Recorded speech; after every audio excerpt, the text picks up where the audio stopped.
I'm a gender activist. I believe in woman empowerment. I believe in women's rights. Kuti vakadzi vanofana kuitawo an equal space. I believe in the zebra system. I believe in kuti kana equal representation in parliament kuti vakadzi vanofana kunge vari muzvinhu zvekuti isusu tine zvinhu zveduwo zvatinoda sevakadzi zvisingagone kuti varume vatimiririre. Tikati kuda mapedza varume vangatimirire panyaya yakadaro.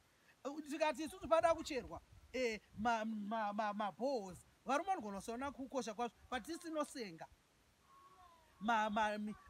mvura dzacho tichiuya nadzo kumba. Zvikanzi kwarwariwa anoita zveurwere tisu madzimai handiti tisinoona kuti vanhu murwere wese arwara hausiriwe murume angangounze mari nemarisources ekuti munhu aende kuchipatara. Asi ini ndinichasara chibikira ndichaiti ukanzi kwaita nhamo ndinoenda kunhamo. Saka tine marozi akawandisa semadzimai anotiitira zvinhu zvakawanda. Saka tinofanira kunge tiripo pakuzvimirira tega kuti ichi chakanzi chanzi chida kuitwa here tosumudza ruoko toti ngachiitwe mavhoti edu owanda pazvinhu izvozvo.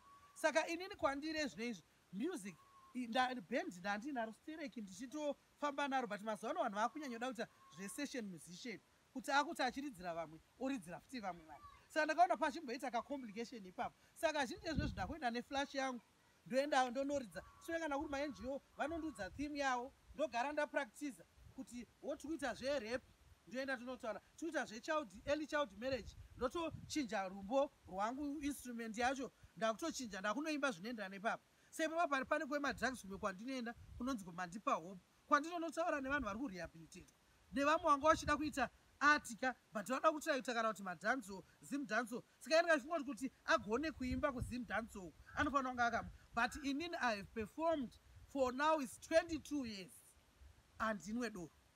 But ukanditi performa zvese zvandaita kana pamuchaneta paipa iclean sober mind. Saka hapana munhu anondipa excuse yekuti ndada kutanga ndadhakwa kana kuti ndida kutanga ndamwa kuti ndikwanise kuita performance. Performance ukangonzi performa iwewo focus achete kuti hautarisane nemasei vanhu iwewo performa and chinokutrigger adrenaline yako ngaibve pachinhu chauri kuperforma kana kuti message yauda kusenda. Kana iri music iteerera music ndio ichakupa umfu yacho yekuti kana iri energy yekutamba ndio ichakutambisa. Haikona kufunga kuti kudhakwa vandakatanga navo inini vakafa nenyaya yokuti uri mukadzi handiti wabva wamwa zvinodhakisa zvokuti unosana wakatira patapa. Anyone can do anything to you. But kana uri sober vanhu vanombotira dai wambotrai yakati amarura inenge inotapira no. I believe kuti wakadaro as natural as you are you can make it and you can perform. And semudzimai kazhinji kacho ukazonyanya kudhakwa kwacho vulnerability yesimba pamatagara tiri the weaker sex in terms of strength handiti. Saka unozomufaita sei munhu wada kuti vakaita sei kuda vanhu vakugadzirwa. Saka iwewe iwodhila nekuti talent rako ngarikupe nekushanda nesimba nepatience. Patience ndo dzandinobhilivha in kuti ramba ungori nepatience dzako unosvika chete whether kungava kuimba vanodawo kuuya uzodzidziswa vanogona kuuya ndovadzidzisa kunyanya vasikana vouya ndovadzidzisawo kuti ayo izvi kuimba iko unoimba so uye zvinhu zvaunosangana nazvo matambudziko ndakadai vanoda kuita zveacting vouyawo.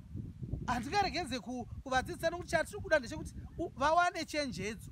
And haikona kufunga kuti isusu zvata older in the industry wakufunga kuti iwewo since you are fresh and chinovira ndosaka zvainzi kuziva mai huita sei kuziva mbuya huita sei huudzwa. Saka tichiti come we are free to help you paunonida kuhelpwa. Even vanoda kuziva project management I'm also qualified on that. Urikwanisa kutaura kuti aiwa because mazuva ano hachada futi kungomirira kuti atsi chete zvakudawo kuti akasaidi osvesedza maproject ehuku nei. Saka zvimwe zvinhu ndezvangoti to humble ourselves kuhumbla chaiko kuziva kuti chipo ichichi hachisi chekuti uri kuda kuti ushamisirire vanhu. Ini zvakafanira kuti vanhu vazhinji vari kunditi ko sei iwewe inga unosekesa unoita sei but why is it hausi very active social media. Ini zvimwe zvinhu zvacho ndataizvitukirwa isu namai vangu pane zvinhu zvanoti ukada kuti ndizvitaure kudaiwo ndinoona mai vangu mushamu yavo yakamira kudai kuti kana kuti ndashora munhu kuti uyanzi ingomwa yotozvotosekesa vanhu isusu kwatiri zvaitirovesa. saka up to now ndichiri kutotsvagawo kuti ndingapinde sei zvokuti ndingaite chinhu chine development chekuti vanhu pane chaangadzidzewo uye kana kuti mayouth nemadzimai vangadzidze something. So kwandiri ndikungoti ngatirambei tirimo, munhu usaregere chipo chako, nokuti chipo chako ndinoziva kuti ukachiregera unotofa mukati. Dai ndakaregera kudhara 22 years ndingadai ndakangotiwo ndizvisiye, nokuti pane pazvinooma zvisingamboite kuarts industry kwazvizvo zvakaoma kuti kwa pandingave covid, but covid ndakaitawo lucky rekuti ndaita maadverts ecovid ndichidii, handina kuzonyanyosafa semasafiro akaita vamwe. Ma-NGO acho aindibatsirawo nei, handina kuzonyanya kusafa, asi ndikaona vanhu vachidini vachisafa. Uye build relationships dzinolasta. Kana washanda nevanhu shanda navo zvakanaka zvekuti mangwana vanokurangarira. Even umwe munhu arikuda kutoofwa service for free uchizoziva kuti mangwana kune vamwe vakazondirangarira during covid time. So zvimwe zvacho dyara chibereko chichazodi chichabereka mangwana. Inini so far ndine album 1 nemasingles I think 5. Album rangu iri rinonzi Gumbo Mutsvairo. Album iri rakaita zvaro munyama wokutiwo ndo pakabva patanga kupisa anga iri 2013 madanso, vanhu vese bva watanga kuda madanso. But ndakatozoona mumwe munhu akanga akundibatsira wokuti ndinorwadziwa nerufu rwavo ndibaba Mutukudzi. Ndanda kuridza nababa Mutukudzi ndichivavhurira mashow avo. Tikatoridza kunyama kwere lodge, tikanoridza kunyama panda uko club yatikanoridza ikoko ndichivavhurira inini ndichiridzirwa nebhendi ravo Black Spirits. Saka kwandiri ndinonzwa kuchema nokuti you are supporting machiti Kessia zvese. Ndikuona kuti maadverts hana zvimba, ndikuona uri kuita acting, uri kuita sanganisa, ndoweona indaita neri ndichidai. So ukaona munhu mukuru akadaro akukutemba kuti munonoita show muri 2 womuvhurira. The other time vakatanga watombonoridza kuhaifa ini chivanovhura show yavo ivo vachizoteera kuya uzoita se kuzoridza. Saka ukaona wakuvimbwa kudaro it means pane power rawinaro. And I've been an MC as well. Ivo vakanditora futi kuti ndite MC to create 6 hours day. Ana Ringo vanga vari kupa ana Steve Dyer anani ma-events avo mazhinji vanga vakunditora ndichiita MC wavo. Up to now ndinotorwa nefamily yavo, even vashaika kuda ma-events avo nei michato. Ndinoita futi ma-events emichato. Muchato wako haubohwe kana ndakuitira MC. Unoziva kuti kuseka nekufara nekutamba zvese hapana chinotadza kubudirira ipapo. Saka even kumaenjoy kumacho ndena chinoita ma-road show. Saka munhu aikona bva wangoita artist anoita art yacho futi chi-1. Diversify. Aikona ngomirira chinhu. Wazi munhu anobva ngondoimba chete obva wangomirira ipapo.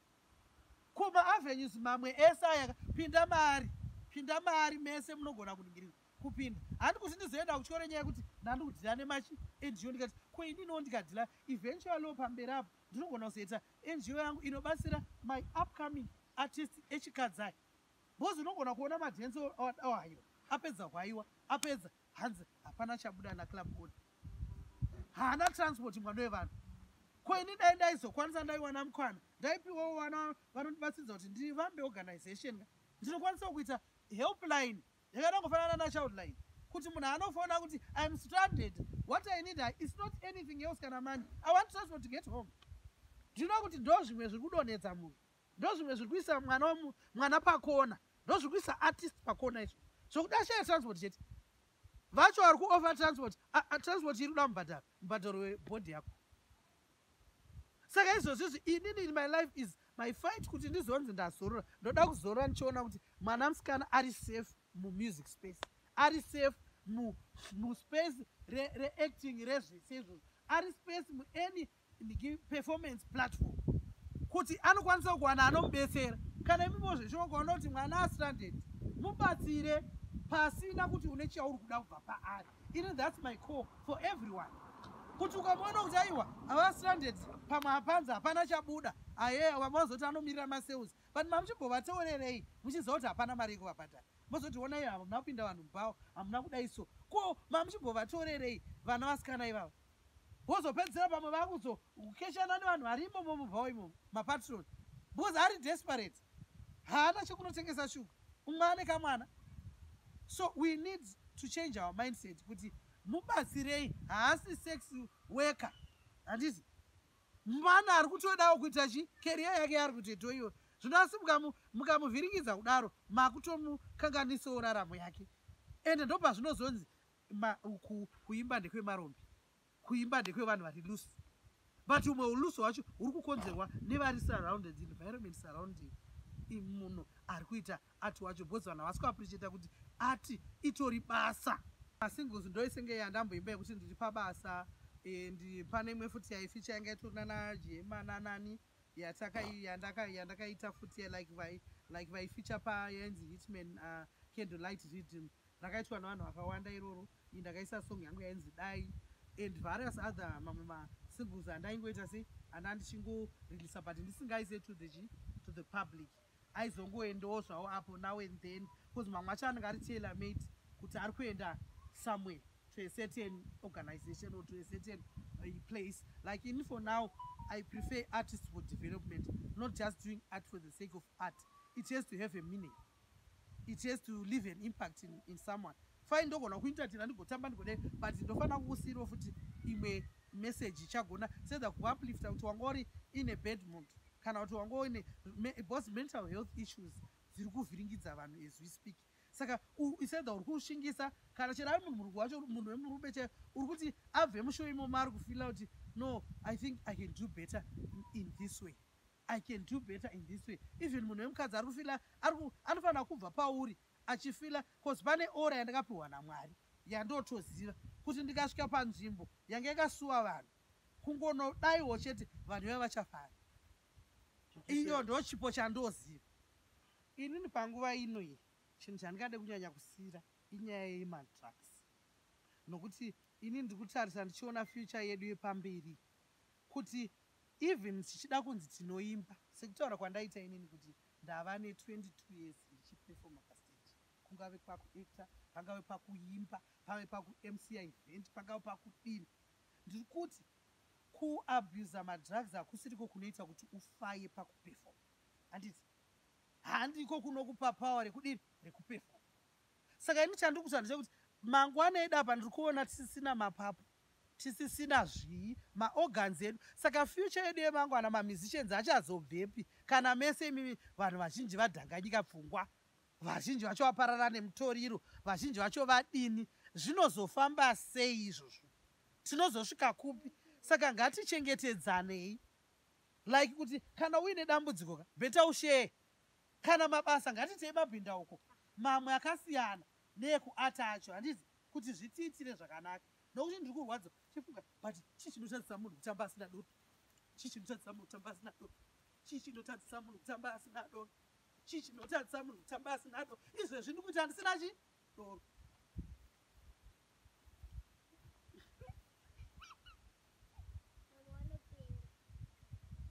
No, but no truth kuti vaonoti handapa mamushindiza but nobva ndakovikana dadi ndatamba kakutoti vaziva kuti aiwa hapana chinokutadzisa kudi kuperforma usina because ndonyaya yavari kuzvibhiga naye. Kana bva tukuenda kwacho kumarehabilitation center atachienda unoziva munhu achitaura kuti bosika uri kusvika kuti uende pamalevels. Saka ndechinzi chivarakidzai kuti unogona kuperforma usina chi ndovajambira kana serezviri kwajasignal zvachezvo usina doro, usina usina madrugs.